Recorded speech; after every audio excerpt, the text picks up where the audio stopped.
কি জামানা আসলো। ক্লাস 6-এ পরে ওই মেয়ের বালিশের নিচে 7টা সিম কার্ড, BTCA এগুলো লেখা।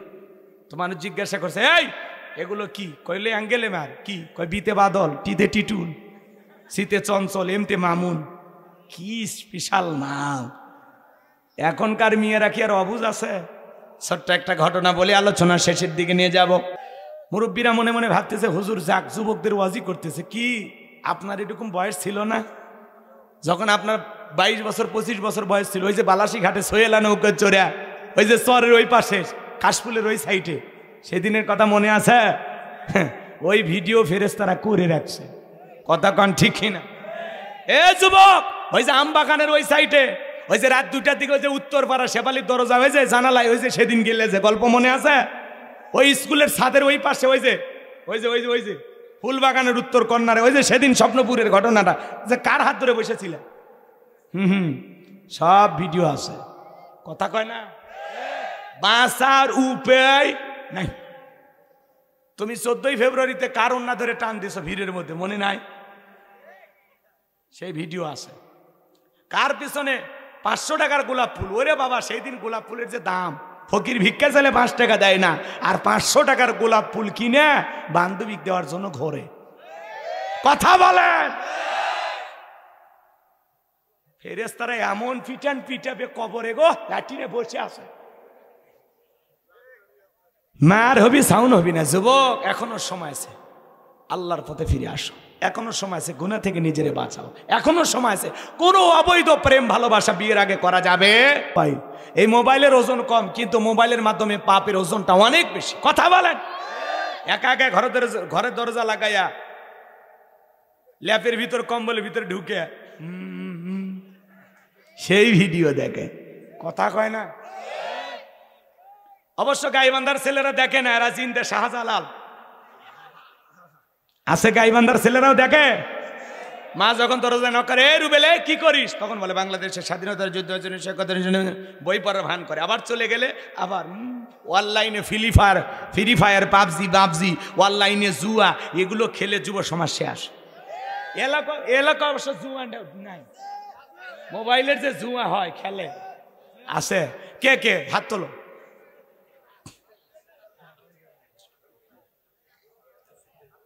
যুবক ভালো হয়ে যাও। এই মোবাইল যুব সমাজকে নষ্ট করছে। কথা বলে ঠিক কি না? দেশে মোবাইল আইছে, চিঠি বন্ধ হইয়াছে, দিওয়ানা বানাইছে, পোলা মাইয়ার মনের কথা ভাসে বাতাসে। বলবো ভাই, বলবো।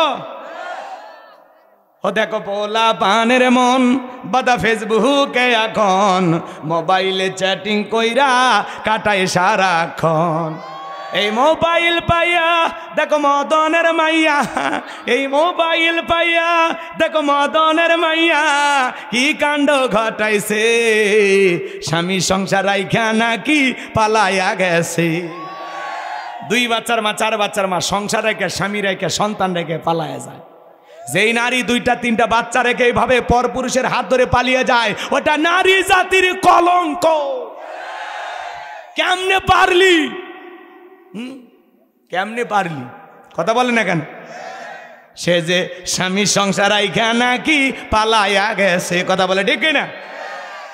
ওদের সে টিকটক আসিয়া সব গেল হো ভাসিয়া, ওদের সে টিকটক আসিয়া সব গেল হো ভাসিয়া, সিদ্দিক সোরা নায়ক হইছে আইডি খুলিয়া। এই মোবাইলে হাই কি জাদু আছে ভাই, এই মোবাইলে হাই কি জাদু আছে ভাই, পোলা পান বুঝাছে, পড়ালেখা তুইলা রাখছে সপ্তম আকাশে। পড়া শুনে না শেষ, সব খাসে। এখন অটো পাস। কথা বলে না কেন?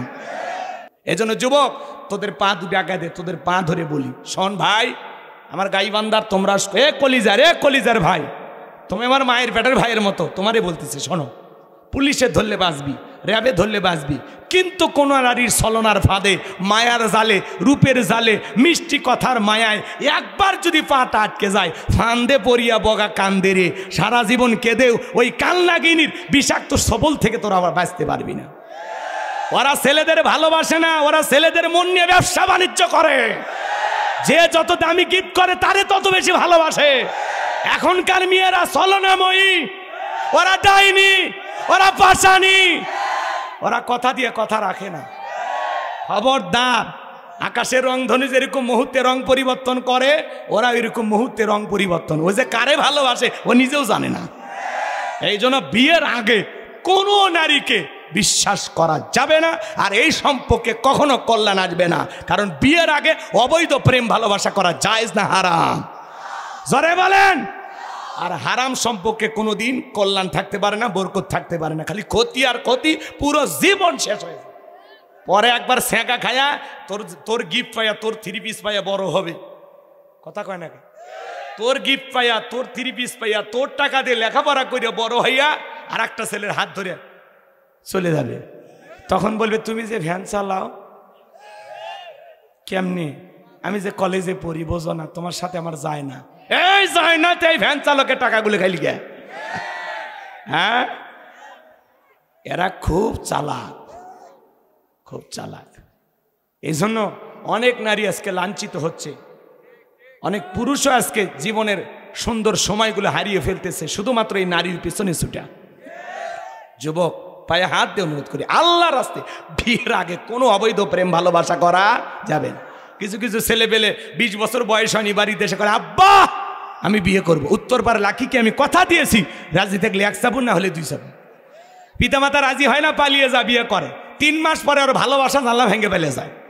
মনে রাখবা, পিতামাতার অবাধ্য হয়ে যারা পালিয়ে বিয়ে করো, দাম্পত্য জীবনে কোনোদিন সুখী হতে পারবা না। ডায়েরি নিয়ে আসলে লিখে দিচ্ছি, প্রেম করে জীবনে কেউ কোনোদিন সুখী হতে পারেনি। এই জন্য বিয়ের আগে কোনো প্রেম ভালোবাসা করা যাবে। মানুষ হও, সার্থক হও, জীবনে কোনো কিছু করো, মেয়ের বাবা তোর দরজায় লাইন দেবে। মেয়ের পিছে সময় নষ্ট করার সময় আমাদের আছে, ওই সময়টা কাজে লাগাও, জীবনে প্রতিষ্ঠিত হয়ে যাইবা, সফল হইতে পারবা, জীবনে কিছু করতে পারবা। কথা বল ঠিক কিনা? এগুলো প্রেম করা ছেলে মানসিকতার ইচ্ছা আছে নাকি?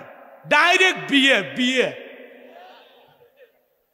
বিয়েতেই করলেন, বিয়েতেই বরকত। এই জন্য মা বাবার মনে কষ্ট দিয়ে কখনো বিয়ে করবা না। পিতামাতা পছন্দ করে বিয়ে দেবে যেখানে বরকত আছে সেখানে, মুরব্বীদের দোয়া আছে যেখানে কল্যাণ আছে। কোন কোন যুবক বিয়ে করনি, মা বাবার দোয়া নিয়ে বিয়ে করবা, পিতামাতার পছন্দের পাত্রীকে বিয়ে করবা, হাত তোলো। ওই যে এক চাষাও হাত তুলছে, এই বয়সে রিস্ক নেবেন? তা আপনি কি হাত তুলছেন? চাষা নামান, চাষি দেখলে একেবারে বাড়িতে কিন্তু খবর আছে, হাত নামান। তাহলে যুবক, আমরা যৌবনকালে বেশি বেশি ইবাদত করবো কার? জোরে বলো কার? তাহলে যৌবনকালে বেশি বেশি ইবাদত করবো আল্লাহ তাআলা। আর সমস্ত অবৈধ পরকীয়া প্রেম ভালোবাসা নানান ধরনের রং তামাশা থেকে আমরা দূরে থাকবো, গান বাজনা অশ্লীল কোনো সম্পর্ক থেকে আমরা দূরে থাকবো ইনশাআল্লাহ। অনেকের যুবকের বাড়িতে বিয়ের দাবিতে এসে মিয়া অনশন ধর্মঘাত করে, এটা লজ্জার বিষয়। কেন একটা মেয়ের সাথে চালাকি করলি? আরে যে সমস্ত মেয়েরা ছেলের বাড়িতে এসে বলে অমুক পাড়ার বল্টু কি করছে, আমারে ভালোবাসার লোভ দেখায় একাধিক ভার, আর কি করছে আমি বললাম তো, এলাকাবাসী বলতেছে এখন কি কয়, আমার পেটে 3 মাস। তো এই সমস্ত নারী যারা আছে, মা নিজেকে এত সস্তা বানায় না। ও মা, এটা বলতে তোমার লজ্জা লাগে না? মুখে আটকায় না? কেমনে পারো মা? বিয়ের আগে একটা ছেলের সাথে 2 দিনের মোবাইলের পরিচয়, তার কাছে নিজের জীবনের দামি সম্পদ এইভাবে বিলিয়ে দিলে? মা, ও মা, তোমার দাম তো এত কম না মা। তুমি তো ফাতেমার উত্তরসূরি, তুমি তো খাদিজার উত্তরসূরি। ও মা, পর্দায় থাকো মা। অকরনা ফি বুয়ুতিকুন্না ওয়ালা তাবাররুজনা তাবাররুজাল জাহিলিয়াতিল উলা। নারীরা তোমরা ঘরের ভিতর অবস্থান করো, খবরদার জাহিলিয়াতি যুগের মেয়েদের মতো নোংরা অশ্লীল পোশাক পরে নিজের দেহকে প্রদর্শন করো না। পর্দায় থাকলে মা বোনেরা নিরাপদে থাকবে। কথা বলেন ঠিক কিনা? আল্লাহ আমার মা বোনদেরকে পর্দা করা তৌফিক দান করুন। একটু জোরে বলেন না আমিন। 4টে আমলে মা বোনদের 8টা জান্নাতের দরজা খোলা। 1 নাম্বার নামাজ, 2 নাম্বার রোজা, 3 নাম্বার স্বামীর খেদমত, 4 নাম্বার ফরজ পর্দা। মা বোনদের আমল কম, দাম বেশি। এই 4টে আমল সঠিকভাবে করলে জান্নাতের যে কোনো দরজা দিয়া তারা জান্নাতে প্রবেশ করবে। বলেন সুবহানাল্লাহ। ও মা, পায়ে হাত দিয়ে অনুরোধ করি মা, বিয়ের আগে কোনো ছেলেকে বিশ্বাস করবা না। আল্লাহ বোঝার তৌফিক দান। সবাইকে তো বললাম নাকি, ছেলেদেরও বললাম, মেয়েদেরও বললাম। এখন যারা ভালো হবে অল্পতেই ভালো হবে, আর যারা ভালো হবে না আরো 2 ঘন্টা জোর করে বুঝালে ভালো হবে না। কথা কন ঠিক কিনা? হ্যাঁ হ্যাঁ, ওইদিকে আবার যাবেন বাপ মায়ের কাছেও। হ্যাঁ, যারা অভিভাবক আছেন, ছেলে যুবক হলে নজরে নজরে রাখবেন, মেয়ে যুবতী হলেও নজরে নজরে রাখবেন। পিতামাতা যারা আছেন সাবধান, খবরদার, মেয়েটা যুবতী হলে অবশ্যই বোরকা বাধ্যতামূলক। কথা বলে না? আপনার মেয়ের 8-10 বছর বয়স থেকে বোরকা পরাবেন। কথা বলেন না কেন ভাই? যাতে কোনো ছেলে যেন আপনার মেয়েকে ভালোভাবে দেখতে না পারে। প্যাকেটের ভিতরে যে জিনিস থাকে তার আকর্ষণ বেশি। কথা বলেন না কেন? এই জন্য মা বোনদের পর্দা তাদের নিরাপত্তা দেবে, তাদের মর্যাদা বৃদ্ধি করবে। পর্দা হলো প্রত্যেকটা নারীর সম্মানকে বৃদ্ধি করে। পর্দাশীল নারীর উপরে আল্লাহর রহমত নাজিল হয়। যে নারী বোরকা পরে, পর্দা করে, নামাজ পড়ে, কোরআন পড়ে, ওই নারীর পেট থেকে নামাজি সন্তানই জন্ম নেয়। কথা বলেন ঠিক কিনা? একটা পর্দাশীল নারী একটা স্বামীর জন্য রহমত, বরকত। কথা বলেন ঠিক কিনা? আল্লাহ আমার মা বোনদের বুঝদান করুন। অভিভাবক যারা আছেন অবশ্যই আপনার মেয়েকে পর্দায় রাখবেন, নজরে নজরে রাখবেন। আল্লাহ বোঝার তৌফিক দান করুন। জোরে বলুন আমি। এবার 5 আর 6 নাম্বার গুণাবলী, ওয়াল্লাযীনা হুম লিআমানাতিহিম ওয়া আহদিহিম রাউন।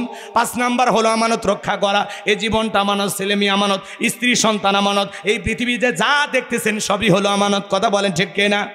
বক্তার কাছে শ্রোতা আমানত, ইমামের কাছে মুসল্লি আমানত, শিক্ষকের কাছে ছাত্রছাত্রী আমানত, যারা ডাক্তার তাদের কাছে রোগী আমানত, নেতার কাছে জনগণ আমানত। বর্তমান ইউনূস সরকারের কাছে এই দেশের 18 কোটি জনগণ হলো আমানত। কথা বোঝা গেল? 5 নাম্বার আমানত রক্ষা করা, আমানতের খিয়ানত করা যাবে না। 6 নাম্বার ওয়াদা প্রতিশ্রুতি রক্ষা করা। মুমিন মুখে যা বলে অন্তরে যা বিশ্বাস করে, কাজে যা বাস্তবায়ন করে। মুমিন কোনোদিন প্রতিশ্রুতি ভঙ্গকারী হতে পারে না। ওয়াদা দিলে ওয়াদা পালন করা লাগে। কথা তো কথাই। কথা বলে, কখনো প্রতিশ্রুতি ভাঙবেন না, মনে থাকবে তো ইনশাআল্লাহ। 7 নাম্বার, ওয়াল্লাযীনা হুম আলা সালাওয়াতিহিম ওয়াল্লাযীনা হুম আলা সালাওয়াতিহিম ইউহাফিজুন। 7 নাম্বার হলো যারা যত্ন সহকারে সালাত আদায় করে। আসর পরে মাগরিব পর্যন্ত মসজিদে মন টাঙানো থাকে, মাগরিব পরে আসা পর্যন্ত মসজিদে মন টাঙানো থাকে। শুধু একা নামাজ পড়বেন না, সন্তানটাকেও নামাজে নিয়ে যাবেন। পৃথিবীর সফল বাবা তারা সন্তানকে মসজিদে নিয়ে যায়। যারা সন্তানদেরকে মসজিদ মুখে বানাবেন, ছোট ছোট বাচ্চাদেরকে মসজিদ নিয়ে যাবেন। আজকের শিশু আগামীর বাংলাদেশ। কথা বলেন? ছোট ছোট বাচ্চারা মসজিদে গেলে মুরব্বীরা ধমক দেয়। খবরদার, ছোট বাচ্চা গেলে ধমক দিবেন না, ওদেরকে বুঝাবেন। ছোট বাচ্চা একটু দুষ্টমি করে, ট্যাপের পানি নষ্ট করে, লাফালাফি করে, যাই নামাজ জড়ায়, টুপি ধরে টান দেয়, দাড়ি ধরে টান দেয়। এটা ছোট বাচ্চা স্বভাব, ওইটাই। 8-10 বছর বয়স না, একটু দুষ্টমি করবি। কথা বলেন? না করে কি আপনি 70 বছরে মুরব্বী লাভ দিবেন? আর লাভ দিয়ে পড়ে গেলে আপনার হাড় হাড্ডির জয়েন্ট ঠিক থাকবি? অতএব ছোট বাচ্চা গেলে বেয়াদবি করা যাবে। পারলে মসজিদ কমিটি দায়িত্ব নেবেন। এখানে ছোট বাচ্চা মসজিদে আসলে তাদেরকে চকলেট খাওয়াবেন। কথা কয় না? খালি মসজিদের উন্নয়ন করবে, মাহফিল করলে হবে না, ইমানের উন্নয়ন করবে, কাজ করা লাগবে। ছোট ছোট বাচ্চাদেরকে উৎসাহ দেন। যারা 40 দিন জামাতের সহিত নামাজ আদায় করবে গিফট দেবেন, সাইকেল দেন। কথা কয় না? বিভিন্ন বই গিফট দেন। কথা বলে ঠিক কিনা? তাহলে সন্তানগুলো নামাজি হবে, মসজিদমুখী হবে। আপনি একা নামাজ পড়লে হবে? আপনার স্ত্রীর সন্তান এদেরকে নামাজি বানানোর দরকার আছে না? না, একটা পরিবারে 4 জন সদস্য, সবাই যদি নামাজ পড়ে ভালো লাগে না খারাপ লাগে? এই যে অস্থির হয়ে গেছেন আপনারা, বুঝতে পারছেন? সূরা তারিমের 6 নম্বর আয়াতে আল্লাহ কি বলেছেন? হে ঈমানদারগণ, নিজেরাও জাহান্নামের আগুন থেকে বাঁচো, তোমার আহল পরিবার পরিজন যারা আছে তাদেরকে জাহান্নামের আগুন থেকে বাঁচানোর চেষ্টা করো। করবেন তো ইনশাআল্লাহ? তাহলে এদিক খেয়াল করেন, সালাত খুব যত্ন সহকারে আদায় করবেন। 1 নম্বর আল্লাহ সালাত দিয়ে শুরু করলেন, 7 নম্বর সালাত দিয়ে শেষ করলেন। তাহলে সালাতের গুরুত্ব সবচেয়ে কম না বেশি? আল্লাহ নবী ইউসুফ আলাইহিস সালাম যৌবনের পরীক্ষা দিয়েছিলেন। রে যুবক, গোপন একটা কক্ষে জলেখা নিয়ে গেছে। দুনিয়ার কেউ নাই, শুধু ইউসুফ নবী আর জলেখা। এরকম সুযোগ যদি তোমরা পাও কি যে করবে আমি জানি না। আল্লাহ নবী ইউসুফ আলাইহিস সালামের কাছে জলেখা আসে, বলে দিলে বড় জ্বালা রে পাঞ্জাবিওয়ালা, হুজুর তো কিছুই বোঝে না, হুজুর সবই বোঝে, নারীর চলা কলা বোঝে না। কথা বলেন ঠিক কিনা? এইবার জলেখা কাছে আসে, বলে ইউসুফ রে, তোমার চোখ দুইটা ভারী সুন্দর। ইউসুফ আলাইহিস সালাম ডেকে বলেন, এই চোখ যে আল্লাহ সৃষ্টি করেছে সে আল্লাহকে তুমি ভয় করো। এবার জলেখা কাপড় গুলো ছিঁড়ে দেবতার মুখ ঢাকে। ইউসুফ নবী ডেকে বলে, কাপড়ে ঢাকিলে তুমি দেবতার মুখ, কি দিয়া ঢাকিবা তুমি বিধাতার মুখ? কাছে আসে কি যেন বলতে চায়। ইউসুফ নবীর অন্তরে কার ভয়? ইন্নিয়া খাফুল্লাহ, অন্তরে আল্লাহর ভয় নিয়ে পয়গাম্বার ডেকে বলেন, আল্লাহ নিজের ইজ্জতকে বাঁচানোর জন্য দৌড় মারার দায়িত্ব আমার, আর আপনার কুদরত থেকে তালা খুলে দেওয়ার দায়িত্ব আপনার। আল্লাহর পয়গাম্বর ইউসুফ আলাইহিস সালাম আল্লাহর উপরে তাওয়াক্কুল করলেন, বিপদে পড়ে আল্লাহ তাআলাকে স্মরণ করলেন। ফাযকুরুনি আযকুরুকুম ওয়াশকুরুলি ওয়ালা তাকফুরুন, তোমরা আমারে স্মরণ করো, আমি আল্লাহ তোমাদেরকে স্মরণ করব। কৃতজ্ঞতা প্রকাশ করো, কৃতজ্ঞ হইও না। আল্লাহর নবী ইউসুফ আলাইহিস সালাম বিপদে পড়ে স্মরণ করেছেন কারে? আল্লাহ তাআলাকে স্মরণ করলেন। আল্লাহর উপরে তাওয়াক্কুল করে নিজের ইজ্জতকে বাঁচানোর জন্য আল্লাহর পয়গাম্বর যখন দৌড় মেরেছেন, আল্লাহর কুদরত থেকে প্রত্যেকটা দরজার তালা খুলে গেছে। বলুন সুবহানাল্লাহ। নবী ইউসুফের পিছনে জুলেখা দৌড়াইতে দৌড়াইতে শেষ দরজায় যে মারছে থাবা, ইউসুফ আলাইহিস সালামের জামা ছিঁড়ে গেছে। ইউসুফ নবী বলে জামা ছিঁড়ে যায় যাক, ইজ্জত দেওয়া যাবে না। এইবার শেষ দরজায় যায় দেখে জুলেখা তার স্বামী আজিজ মিসর দাঁড়ায় আছে। স্বামীকে দেখা মাত্রই জুলেখা নেকা কান্নার অভিনয় শুরু করলো। কথা আছে না, যেখানে বাঘের হয় সেখানে রাত হয়। স্বামীকে দেখা মাত্র জুলেখা নেকা কান্নার অভিনয় শুরু করে দিল। কিছু কিছু মহিলা দেখেন না, কথা বলার আগে কান্দে দেয়, আমার কেউ নাই, কেউ নাই, তুমি বেঁচে আসো কে? এ কথা কন। কিছু কিছু মহিলা কথা বলার আগে কান্দে দেয়, চোখে পানি লাগাই থাকে, কান্দে, মামলা জিততে চায়। ছেলেদের বিরুদ্ধে এতগুলো অভিযোগ, কান্নাকাটি করে দেয়। মানুষ মনে করে সত্যি, ও কিচ্ছু বোঝে না, ভিড়ের খায়, সব দোষ ছেলের, এক হাতে কি তালি বাজে। এ কথা নিয়ে কেটে কান্নাকাটি করে একটু নাটক করে বলতে পারে, আর দোষ ছেলের না। এই গাইবান্ধার ছেলে কেমনি জামালপুরে গেল? কে নিয়ে গেছে? ভালো হয়ে যা তোরা, ভালো হয়ে যা। রাগ করতেছেন আপনারা? নেকা কান্নার অভিনয় করে। অনেকের বউ কথা বলার আগে কান্দে দেয়, মানে কান্দেই মামলা জিততেছে। কাঁদবি, যাই নামাজে কাঁদবি, আল্লাহর কাছে দোয়া করে কাঁদবি। কথা কন। তোর চোখে এত পানি লাগে থাকে, যার বউ কথায় কথায় কাঁদবে বুঝবেন ওর ভিতরে ভেজাল আছে। আর বেশি কান্নাকাটি করলে বউ ধমক দেবে, চুপে চুপ, ঘটনা কিসে খুলে ক।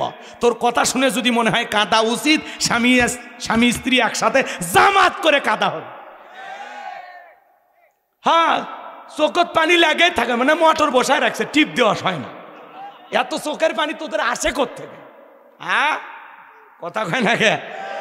নেকা কান্নার অভিনয় করে ইউসুফ আলাইহিস সালামকে মিথ্যা ধর্ষণের আসামি বানাইলেন। ডেকে বলে, ও স্বামী, ইউসুফকে ছেলের মতো দেখতাম, আজকে সুযোগ পায় আমার ইজ্জতের দিকে হাত বাড়াইছে, আর একটু দেরি হয়ে গেলে সর্বনাশ হয়ে যেত। আর মনে মনে বলে, মরার আসামি আসারও সময় পাইলি না।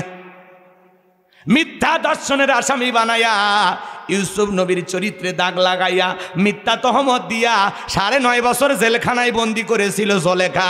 আজও আলেমদেরকে ধর্ষণের আসামি বানাইয়া জেলখানায় বন্দি করবে যারা, ডিজিটাল জুলেখা তারা। আলেমদেরকে নরম বানায় যারা ধর্ষণের আসামি বানাবে, ওরাও জুলেখা। হুজুরদের বউ বেশি, বাচ্চা বেশি। কথা কন। কিন্তু কোনো হুজুর ধর্ষণ করে না, অবৈধ কোনো সম্পর্ক করে না। কথা বলেন ঠিক কিনা? এই পৃথিবীর অধিকাংশ নবী রাসূলদের একাধিক স্ত্রী, সাহাবায়ে কেরামদের একাধিক স্ত্রী। কথা বলেন ঠিক কিনা? তা করেন, করলে সমস্যা কি? এই জন্য খবরদার, শয়তানও বিশ্বাস করেনি আলেমেরা ধর্ষণ করতে পারে। কথা বল। কোরআনের বাকি তাকে দেওয়া হয়েছিল 300 নারী ধর্ষণ করছে। জোরে বলেন ভাই। এক নারীকে আদালতে হাজিরি করে জিজ্ঞাসা করা হলো, এই হুজুর, বলে হ, তোমার জন্ম কত সালে? কয় 75 সালে। জন্ম 75 সালে, আর ধর্ষণ হয়েছে 71 সালে। স্বপ্নেও সম্ভব? শয়তান বলতেছে এটা পৃথিবীর সেরা মিথ্যা কথা। অন্ধ মানুষ গাড়ি পর আছে, সেই মামলায় সুপ্রিম কোর্টে গেছে, হাজিরে দিবেন। চিন্তা করেন, অন্ধ মানুষ গাড়িতে আগুন লাগাতে পারে? এটা কি মিথ্যা না সত্য? ধ্বংসই এমনি হয় না, ধ্বংস হওয়ার অনেকগুলো কারণ থাকে। অন্ধ মানুষকে ফাঁসাও, আলেমদেরকে ফাঁসাও, জাতির মানুষের রক্ত নিয়ে খেলা করবা, আর যুগের পর যুগ টিকে থাকবা, অত সহজ না। পতন হবেই, জুলুমের শেষ আসেই। কথা বলে কি মন খারাপ? শোনেন, মিথ্যা ধর্ষণের আসামি বানায় আল্লাহর নবী ইউসুফ আলাইহিস সালামকে জেলখানা পাঠাইলো। কোরআনের ফাঁকে আল্লামা সাইদি হুজুরের পক্ষে অমুসলিম সাক্ষী দিয়ে বলে, আল্লামা সাইদি হুজুরের কোনো অপরাধ নাই। কথা বলেন। শুক্ররঞ্জন বালি নাম শোনেননি? উনি বলে, সাইদি সাহেব 2 বার এমপি ছিল, মায়ের কোলে শিশু যেমন ছিল আমরা তেমনি ভালো ছিলাম। গলা পানিতে নামিয়া মানুষের ঘরে ঘরে খাবার পৌঁছে দিয়েছিলেন কোরআনের পাকে। সোনার মানুষটাকে আমরা হারিয়ে ফেলেছি। ওরা ষড়যন্ত্র করে বিদায় করেছে, আজকে আল্লাহ ওদেরকেও বিদায় করে দিয়েছে। হয়তো বা বেঁচে আছে কিন্তু সিয়ার নাই। কথা বলেন।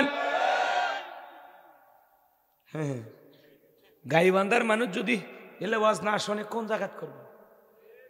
কি আমি হক কথা বলতেছি দেখে ভয় পান নাকি আপনারা? কিছু না পারেন, আপনাদের এই সন্তানটার জন্য একটু দোয়া করবেন।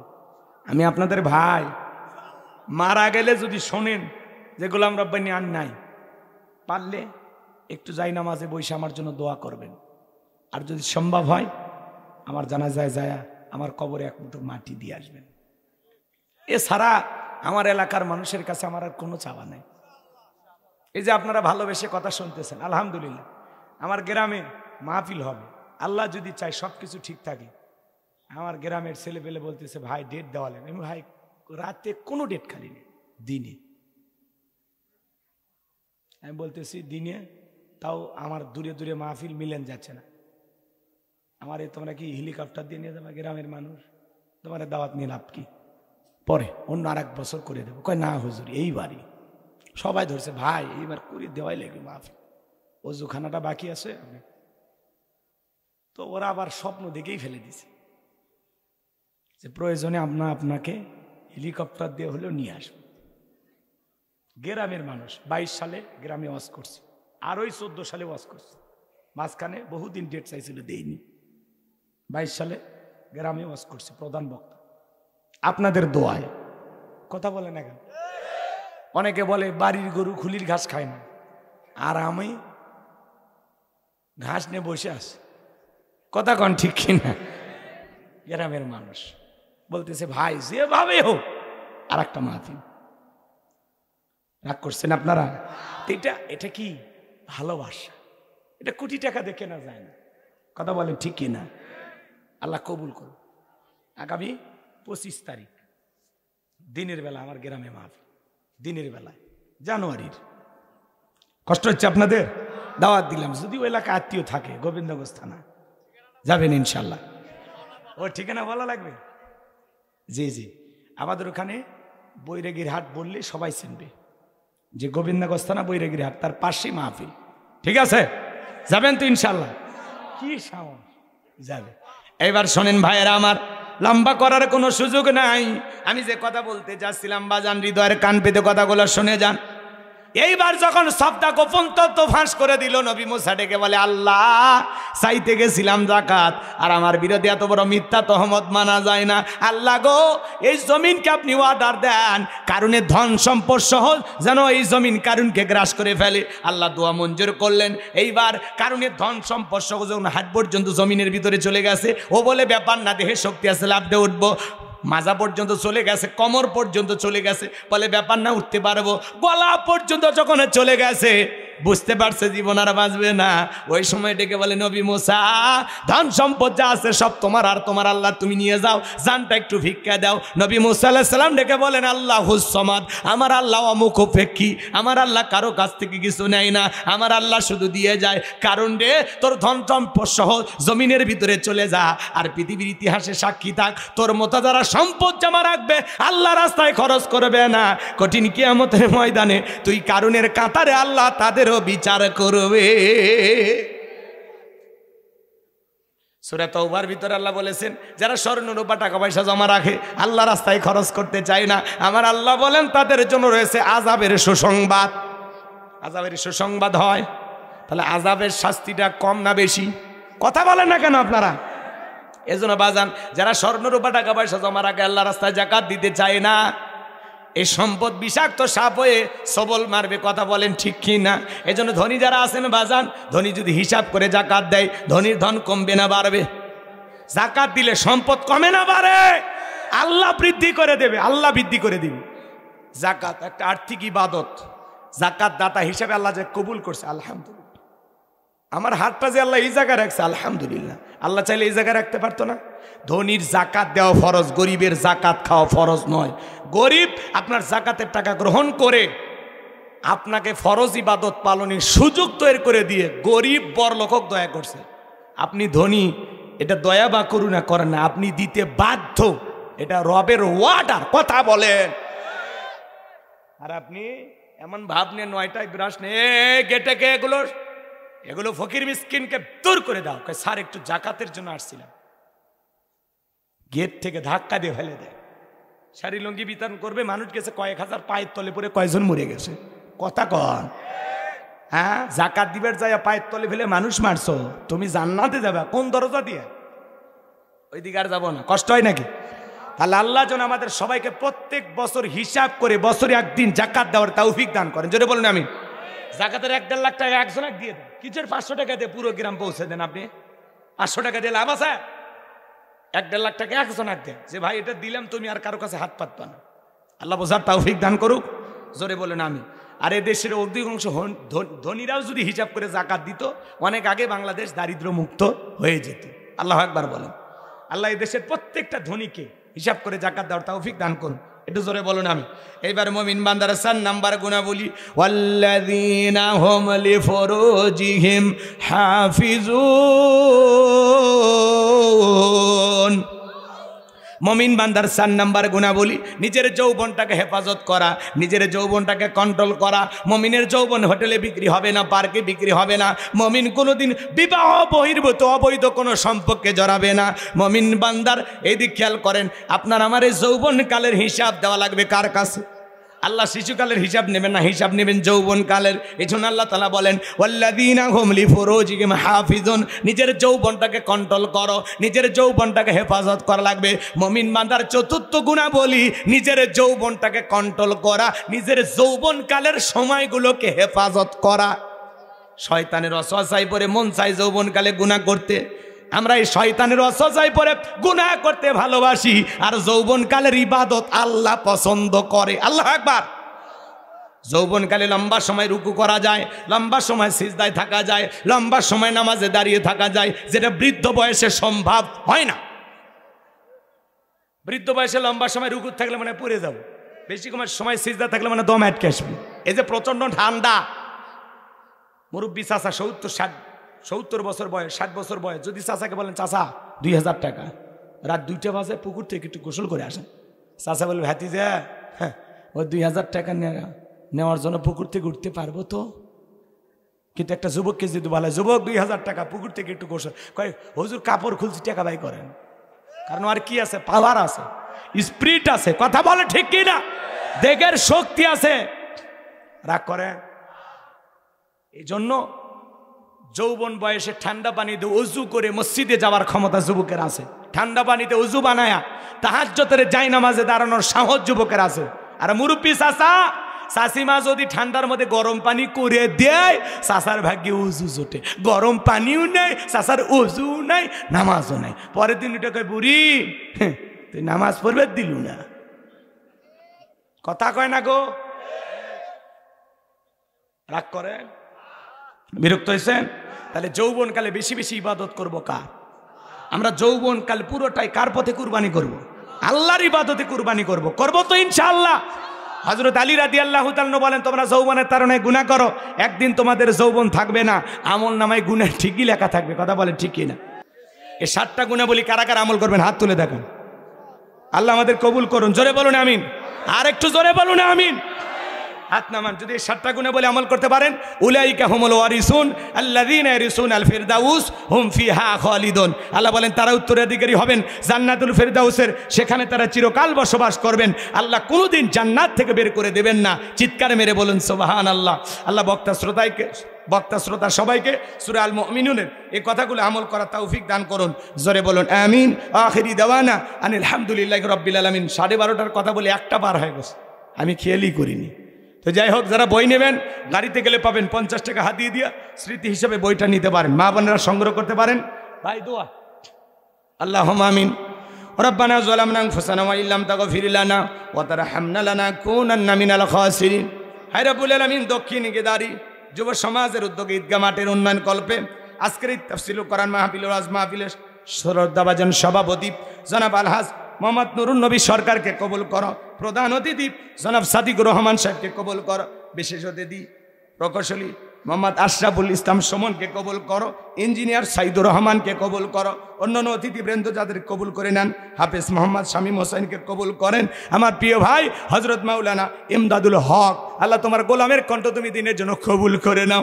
আমরা যারা হাত তুলে ধরেছি আল্লাহ, অনেকের মা নাই বাবা নাই, এতিম বানায় কবরে চলে গেছে। জনম দুঃখিনী মা বাবার কথা কি ভোলা যায়? যে মা 10 মাস 10 দিন গর্ভে থাই দিয়েছে, প্রসবের যাতনা সহ্য করেছে, 2-2.5 বছর বুকের দুধ পান করাইছে, ওই জনম দুঃখিনী মা বাবা যাদের কবরে চলে গেছে, মা বাবার কবরে জান্নাতের বাগান বানায়া দেন। রব্বির হামহুমা কামা রব্বায়ানি সগীরা, রব্বির হামহুমা কামা রব্বায়ানি সগীরা। পিতামাতা যাদের বেঁচে আছে আল্লাহ পিতামাতার খেদমত করে তাদের মুখে হাসি ফোটায়া তাদের দোয়া নিয়ে জান্নাত অর্জন করা তৌফিক দিয়া দাও। পিতামাতা যে কত বড় নিয়ামত বুঝে পিতামাতার সাথে ভালো ব্যবহার করা তৌফিক দিয়া দাও। আল্লাহ পাড়া প্রতিবেশী আত্মীয় স্বজন যারা কবরে চলে গেছে, এই গ্রামে মাটির নিচে যত মানুষ শায়িত আল্লাহ আপনি সবাইকে মাফ করে দেন। তামাম পৃথিবীর মুসলিম উম্মাহকে হেফাজত করেন, ফিলিস্তিনের মুসলমানদের বিজয় দেন, কাশ্মীরের মুসলমানদের বিজয় দাও, চীনের উইঘুরের মুসলমানদেরকে বিজয় দাও, বাংলাদেশের মসজিদ মাদ্রাসা কবুল করো, হক্কানি উলামা ইকরামদের কবুল করো, দেশি বিদেশি সকল ষড়যন্ত্রের হাত থেকে এই জমিনকে আল্লাহ হেফাজত করো। আল্লাহ যারা দূর দূরান্ত দিয়ে কষ্ট করে কোরআনের কথা শোনার জন্য ছুটে এসেছেন সবাইকে নিরাপদে বাড়ি পর্যন্ত পৌঁছার তৌফিক দান করুন, সবাইকে আপনার রহমতের চাদরে আবৃত করুন। জীবনে কোনোদিন আমার গাইবান্ধার মানুষের সাথে আর দেখা যদি না হয়, এই মুখগুলো জান্নাতের সিঁড়িতে পরিচয় করা দিও আল্লাহ। আল্লাহ আমাদের সবাইকে একই জান্নাতে কবুল করে নিও আল্লাহ। আল্লাহ আমাদের জানা অজানা ছোট বড় গোপন প্রকাশের তামাম জিন্দিগির গুনাহগুলো মাফ করে দাও।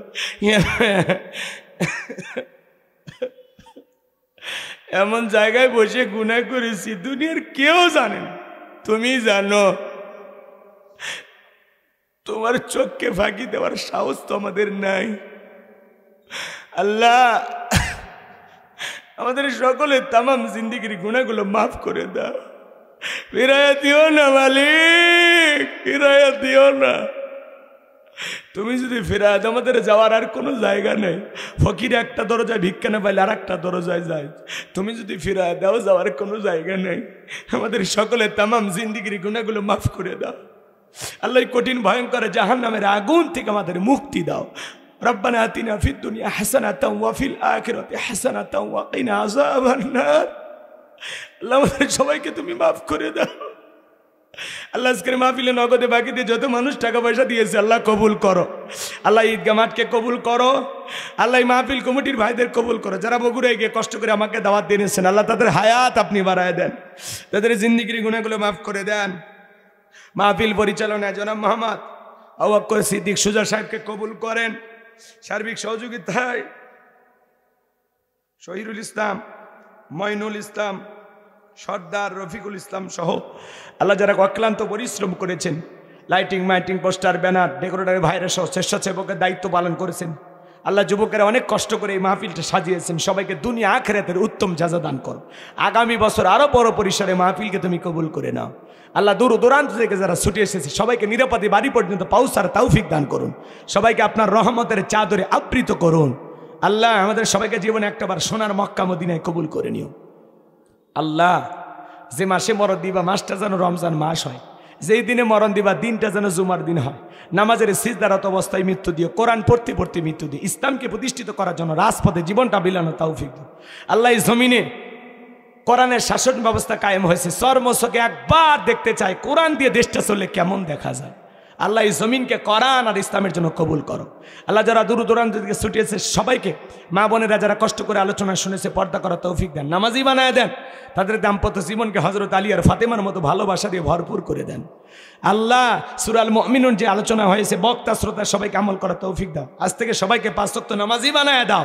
আল্লাহ আমার জবানকে হেফাজত করা তৌফিক দাও, হিসাব করে যাকাত দেওয়ার তৌফিক দাও, আমাদের যৌবনকালের সময়গুলোকে হেফাজত করা তৌফিক দাও, আমানত রক্ষা করা তৌফিক দাও, ওয়াদা ঠিক রাখার তৌফিক দাও। আল্লাহ যত্ন সহকারে সালাত আদায় করা তৌফিক দিয়ে দাও। আল্লাহ এই আমলগুলো সবাইকে করে জান্নাতুল ফিরদাউসের ওয়ারিস বানায়া দিও। সুবহান রাব্বিকা রাব্বিল ইজ্জাতি আম্মা ইয়াসিফুন, সালামুন আলাল মুরসালিন, আলহামদুলিল্লাহি রাব্বিল আলামিন। আলেম একটি মাদ্রাসা বানাইছি, মাদ্রাসায় নূরে মাদিনা, 70 জন ছাত্র, 24 জন এতিম গরিব অসহায় যাদের থাকা খাওয়া চিকিৎসা পোশাক সম্পূর্ণ ফ্রি। মাদ্রাসার পাশাপাশি একটা মসজিদ বানাবো, কবরস্থান বানাবো। তোমার গোলামের স্বপ্নগুলো তুমি পূরণ করে দিও। আমার আব্দুর রশিদ সরকারকে আল্লাহ তুমি কবুল করে নাও। ও বড় পাগল, কোরআনের মহব্বত আর ভালোবাসা এসেছে, আল্লাহ আব্দুর রশিদকে তুমি কবুল করে নাও। আমার সাদিক ভাই, হারুন ভাই, আব্দুর রহিম ভাইকে কবুল করো। আল্লাহ রহিম ভাইয়ের যত সমস্যা আছে আল্লাহ দূর করে দাও, সমাধান করে দাও। আল্লাহ দুশ্চিন্তা মুক্ত করে দাও। আল্লাহ এই দোয়াটা তুমি ফেরায়ন একটু কবুল করে নাও। তাহাজ্জুদের সালাতের সময় আমি আমার ভাইয়ের জন্য দোয়া চাই। আব্দুর রহিম ভাইয়ের জীবনে যত সমস্যা আছে আল্লাহ দূর করে দাও। আল্লাহ সমস্ত বালা মুসিবত থেকে তাকে হেফাজত করো। আল্লাহ তার প্রতি রহম করো, দয়া করো। আল্লাহ তার জিন্দগির সমস্ত হয়রানি পেরেশানি দূর করে দাও। মিডিয়ার ভাইদের কথাগুলো সঠিকভাবে প্রচার করা তৌফিক দাও। যারা আলেমদের ওয়াজের সাথে নারীদের ছবি লাগায় বিকৃতি করে প্রচার করে, আল্লাহ এই ভাইদেরকে আপনি সঠিক হেদায়েত দান করেন। আল্লাহ কথাগুলো সঠিকভাবে প্রচার করা তৌফিক দিয়ে দেন। সুবহান রাব্বিকা রাব্বিল ইজ্জাতি আম্মা ইয়াসিফুন ওয়া সালামুন আলাল মুরসালিন ওয়ালহামদুলিল্লাহি রাব্বিল আলামিন। আল্লাহ আমার গাইবান্ধার মানুষদেরকে আমি বড় ভালোবাসি। আমাদের এই ভালোবাসা জান্নাতের বিনিময়ে কবুল করে নাও। আমার লেখা বই যারা কিনবে আল্লাহ কবুল করে নাও। আমার গ্রামের মাহফিলে 2-4 জন জবান নিয়ত করেছে, আল্লাহ তাদের আশা তুমি পূরণ করে দিও। মৃত্যুর সময় জবানে জারি করে দিও লা ইলাহা ইল্লাল্লাহু মুহাম্মাদুর রাসূলুল্লাহ সাল্লাল্লাহু আলাইহি ওয়াসাল্লাম। আসসালামু আলাইকুম ওয়া রাহমাতুল্লাহি ওয়া বারাকাতুহু।